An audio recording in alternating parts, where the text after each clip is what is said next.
But the game's first play saw the Eagles pin a 7-yard loss on Calvin Hill, who fumbled out of bounds. On the second play, however, Hill went in motion and pulled the defense with him, while Walt Garrison, number 32, countered back through the middle for 17 yards. Garrison came back on 3rd and 1 to get the first down.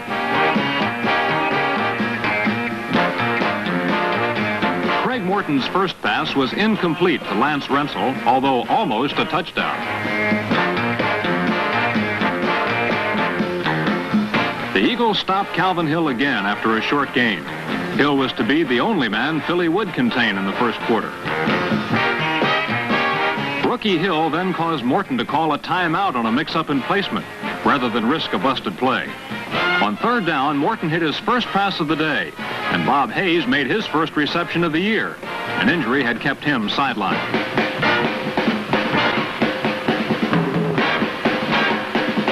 On a replay, let's take a look at perhaps the best rollout passer in pro football, Craig Morton, as he connects on the first of 10 straight completed passes.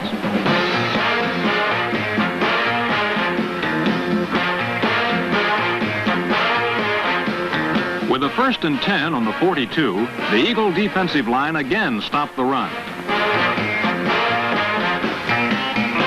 But they couldn't stop the pass.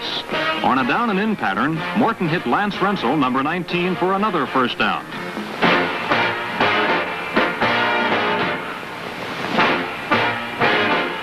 Then Rensel beat defensive secondary coach Irv Cross for 28 yards to the 11.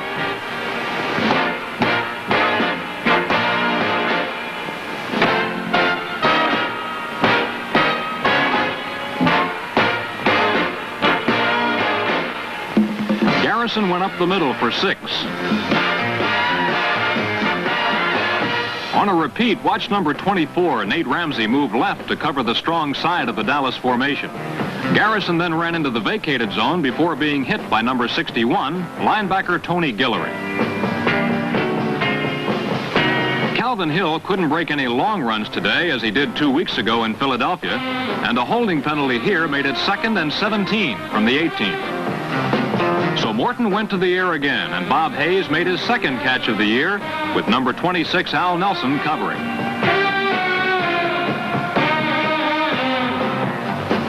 Now on the 8th, Morton hit Rensel again on a quick down and in, and this time the result was 6 points. A repeat from the end zone shows how the touchdown looked to Al Nelson. Hit with 2 15-yard penalties, the Cowboys had marched 80 yards in 7 minutes for the first score of the game.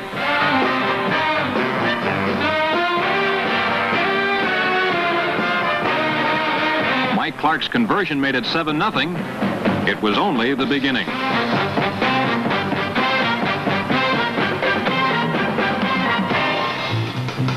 The ensuing kickoff could have really been the turning point of the game. A weird bounce caught the Eagles off guard, and the Cowboys had their second chance from the Eagles' 19. The Dallas offense leaves little to chance.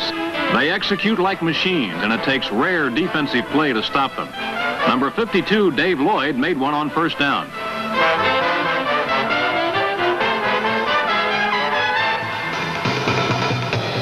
On a repeat, number 72, Tony Liscio, took out the cornerback. But Lloyd snuck through to stand up 6'4", 230-pound Calvin Hill.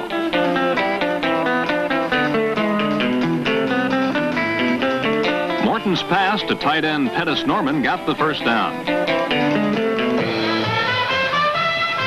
The passing of Morton and the running of Hill and Garrison, a diversified game plan that has worked to perfection this season.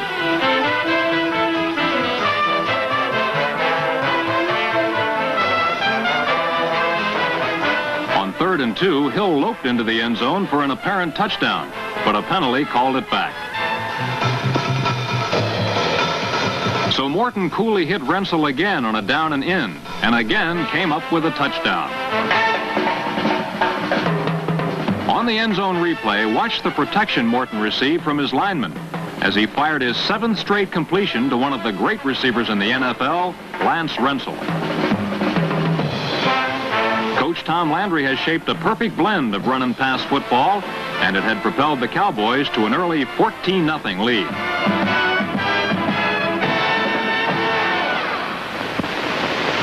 "14 points down and 10 minutes into the first quarter, the Eagles' offense finally took the field. Norm Snead was desperate, and on his first play, he almost had a touchdown to Gary Ballman.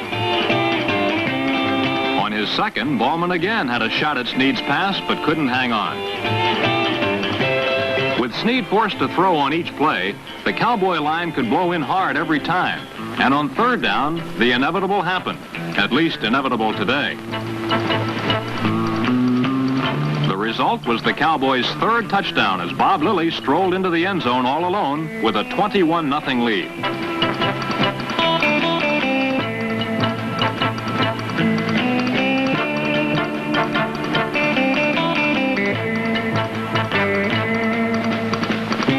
Snead's next series was impressive. First, he called a running play to keep the defense honest, then Pinder gained 11. Then, with Lilly clinging to his shirt, Snead unloaded a picture-perfect bomb to Harold Jackson. Jackson made a beautiful grab, kept his balance, and went over for the score. On a replay, two play-action fakes held the line while Snead heaved a 65-yard pass in the air. Jackson, a sprinter from Jackson State no less, had everyone beat, and the Eagles were on the board on their fifth play from scrimmage. It was now 21-7.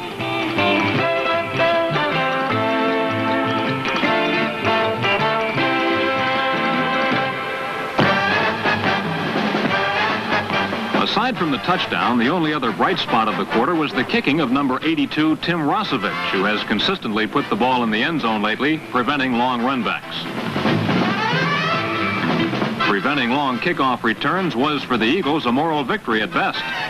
The Cowboys continued to roll downfield at will against a defense that had looked respectable in preseason, while Morton continued to mix his plays well.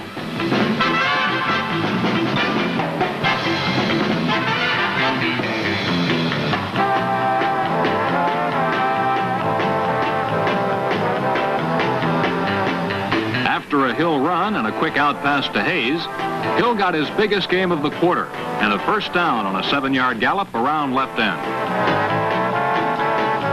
Now on the 33, Morton hit Hayes cutting across the field, and the ex-world's fastest human sped the rest of the way untouched for his first touchdown of the year.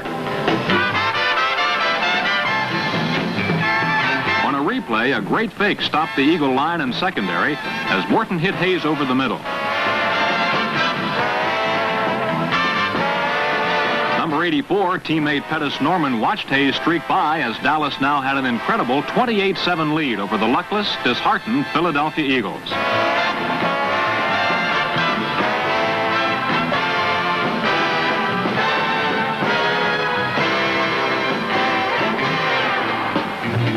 The Eagles needed a big play, and Pinder almost got through on the ensuing kickoff, but failed.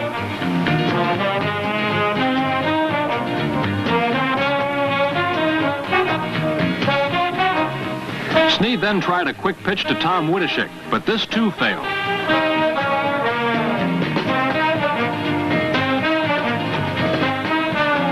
A repeat of the last play shows the utter futility of it all for Philadelphia, at least on this Sunday, as the first quarter finally ended.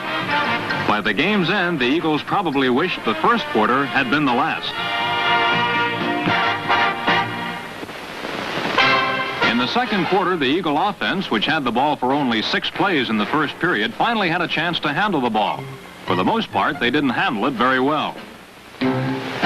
When Norm Snead's passes weren't being dropped by his receivers, the Cowboys knocked them down at the line of scrimmage.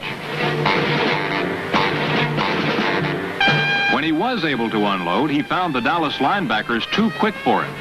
Leroy Jordan, number 55, went 40 yards with this one.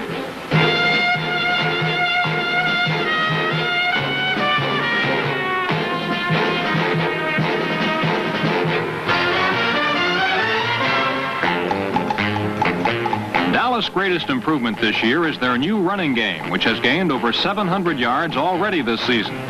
Calvin Hill, the league's leading runner, is the reason. The The Cowboys ball carriers, led by Hill, have been instrumental in setting up the passing attack. Early in the second quarter, this kind of diversity took Dallas to the Philadelphia 29-yard line on a Renssel reception. Watch the next play closely, because it is somewhat unique. It shows Craig Morton throwing an incompletion, a rare occurrence this season and certainly this game. It broke a string of 10 straight successes which tied a club record. Leroy Keys broke up an end zone pass intended for Renssel on third down to stop the Cowboys short of 6 points for the first time in the game. Mike Clark attempted to get 3, however, but his kick was unsuccessful.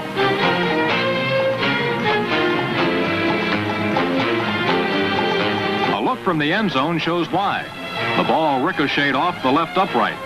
Dallas had been completely stopped for the first time.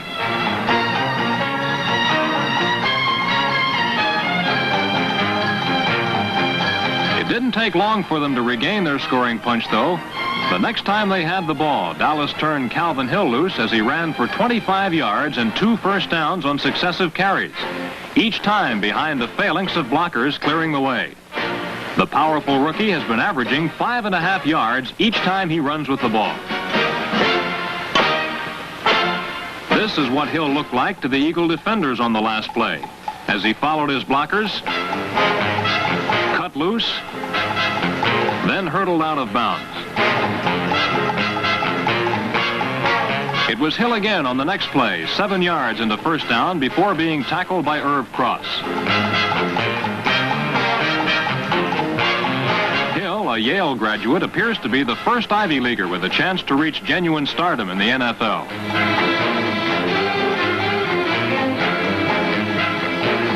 Walt Garrison, the other half of the running tandem, picked up 5 yards over left guard.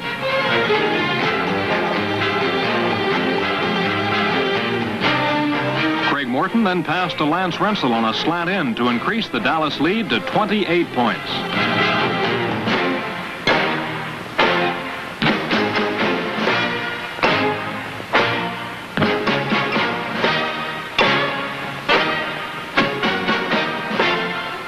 A replay shows the blocking Morton received that enabled him to spot his target and hit him in the end zone. It was Renssel's 3rd touchdown reception of the day and gives him more touchdowns than he had all last year.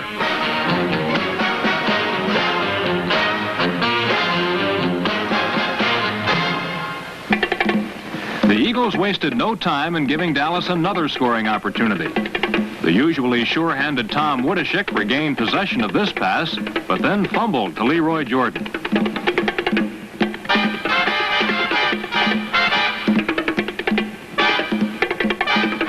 This play points out one of the strengths of the Dallas defense, their linebackers, all of whom are tough, quick, and agile.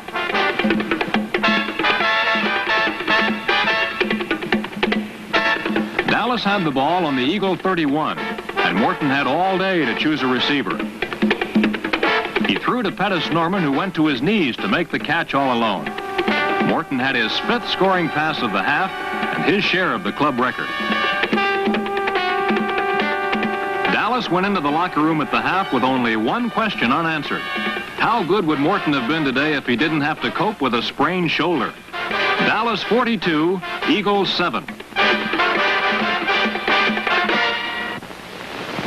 Neither team could do much in the 3rd quarter. Hayes just missed this bomb that would have been a certain touchdown.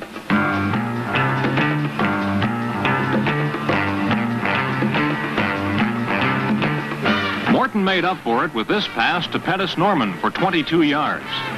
With big Mike Ditka waiting in the wings at tight end, Norman is having his finest year by far.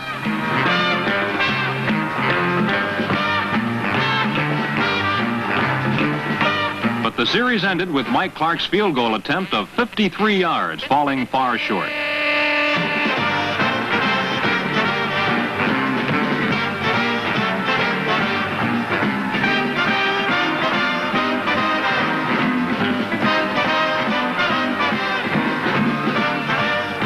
Roger Staubach took over, and the Big D offense was soon characterized by sideways scrambles rather than straight-ahead charges.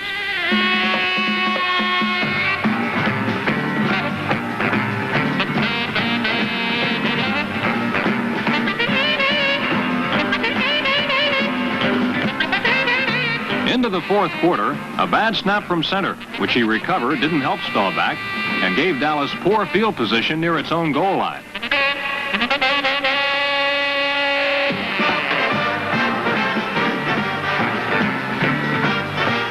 But Roger the Dodger more than lived up to his preseason notices and ran out of trouble.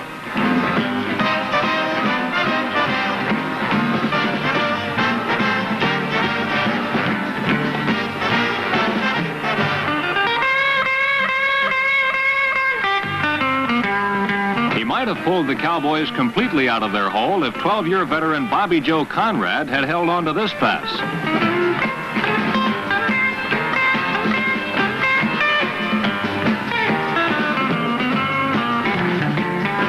Ron Whitby punted to former Texas star Bill Bradley, who made a nice return.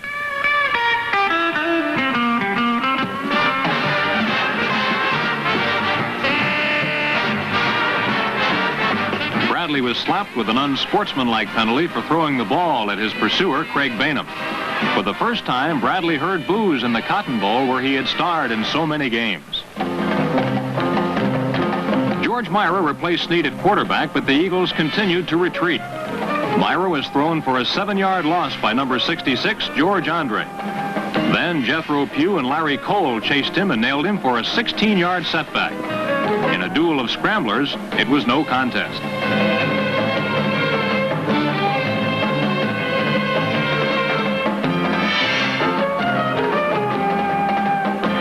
Another of Dallas' horde of running backs, number 25, Les Shy, took a handoff and swept left behind picture book blocking to go 28 yards before being ridden out of bounds by Bill Bradley.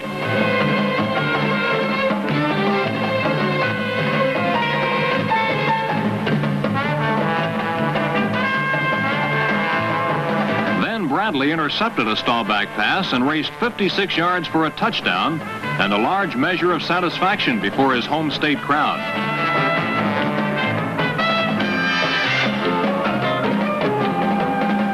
Bob Hayes supplied the punctuation to Bradley's romp a bit late and was penalized for it. Dallas 42, Philadelphia 14.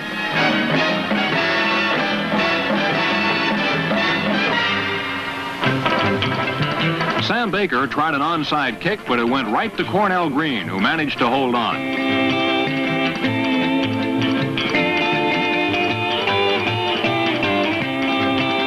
Then Staubach beat an Eagle blitz and hit old pro Conrad for 34 yards to the Eagle 21.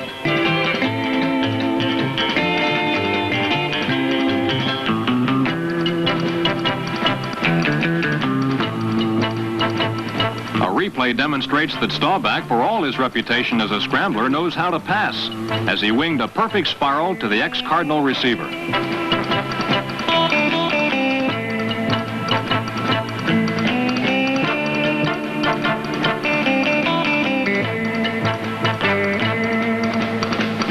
He quickly reverted to form, weaving and bobbing for 7 yards before being crushed to earth by Floyd Peters.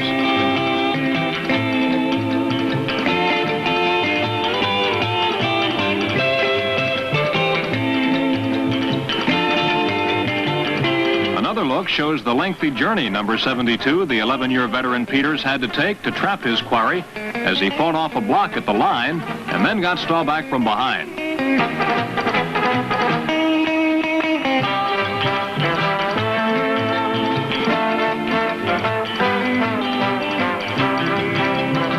Then Staubach let his reserve setbacks do the legwork as Shy, then Dan Reeves carried the ball. These men, along with Conrad, Dennis Holman, and Ditka, represent just some of the outstanding depth of the Dallas team.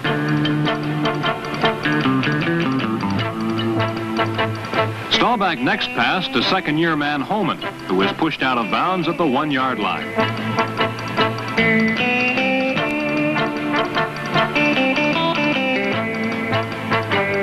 Dan Reeves was one of the Cowboys' brightest young stars before his knee injury. He's back in the lineup again after a long absence. He lunged in for the final Dallas score. It was now 49-14. A repeat from the end zone shows Reeves appears to have lost none of his hard-nosed desire to reach pay dirt.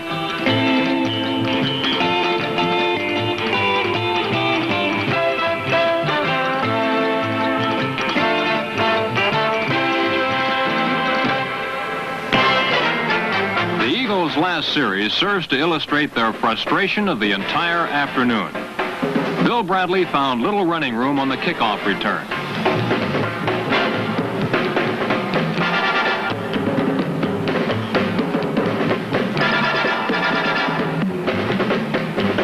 Philadelphia's attempts at offense were futile in the face of this defensive rout. Once again, they couldn't manage a first down. They had a total of 8 to Dallas 24. And the statistics supported the fact that the massacre on the field was indeed no illusion. The final play of the game amply documented the Eagles' haplessness, as losing by 35 points, they punted. The overwhelming victory by his undefeated team was just one more step in Coach Tom Landry's timetable for victory. This year, again, he seems to have all the horses. But unlike past years, it's difficult to believe the Cowboys will be stopped short of their heretofore elusive goal, a win in the Super Bowl.